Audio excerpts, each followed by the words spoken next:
17 июля в городе Якутске открыл работу представительный международный математический форум, который своей целью ставит обсуждение современных проблем теории и практики математического моделирования, в том числе физико-технических проблем в Арктике и Субарктике. С утра в Академии наук Якутии прошел круглый стол, а днем в Федеральном университете состоялось открытие самого математического форума. У республики есть университет, у республики есть парламент, у республики есть правительство, у республики есть Академия наук. Но прежде всего я, конечно, рад встретить своих коллег, которые приехали конечно, из Новосибирска, из Москвы. И очень рад буду общаться с коллегами из Якутска. У нас уже давние связи, мы давно друг друга знаем. И сейчас мы фактически приезжаем сверять часы, делиться новыми результатами. Есть у меня и вторая цель. Я хочу глубже вникнуть в задачи, которые стоят в якутском регионе. Здесь в общем, много задач. Здесь и изменение климата, и вечная мерзлота, и соответствующие проблемы со строительными конструкциями. Здесь и лесные пожары, здесь и экологические вопросы. И вот эти темы меня интересуют также моих коллег из нашего института. Вот как раз у нас работают над изучением климата в Арктическом регионе, над изучением течений, льдов в Северном Ледовитом океане. Исследуется сток северных рек, что происходит в частности вот по реке Лени есть ряд работ.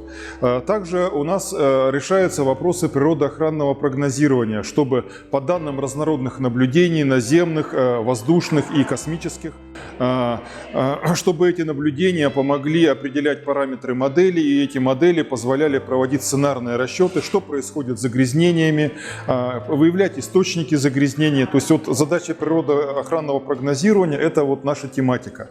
Также сейчас мы занимаемся тематикой цифровых двойников. Цифровые двойники – это специальные собранные модели, в том числе основанные на машинном обучении, на нейросетевых моделях, которые усваивают большие данные, big data, и которые позволяют в режиме реального времени усваивать те самые данные мониторинга и выдавать сценарные прогнозы. И цифровые двойники, они про управление. С их помощью, мы считаем, можно будет давать рекомендации властям, предприятиям, что и как делать в области экологии и защиты окружающей среды и здоровья населения.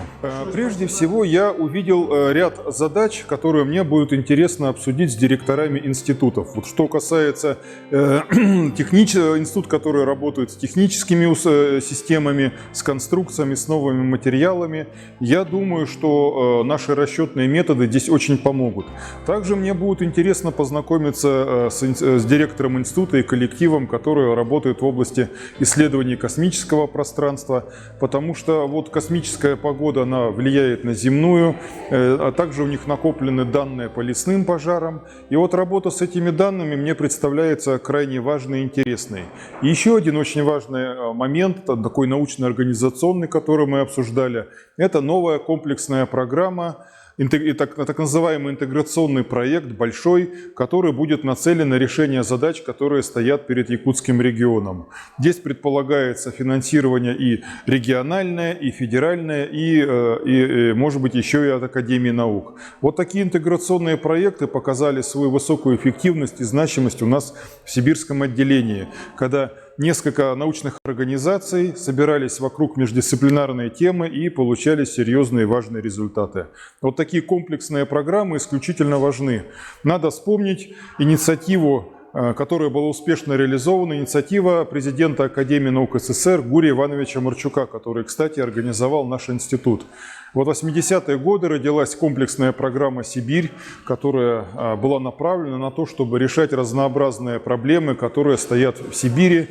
Но опять же, на вот те темы, которые я перечислил, они, конечно, еще в более широком охвате, они как раз в этой программе «Сибирь» и реализовывались. Я считаю, что такая программа очень нужна, и если за это поддержат региональные власти, еще и помогут поддержке на федеральном уровне, это будет очень хорошо.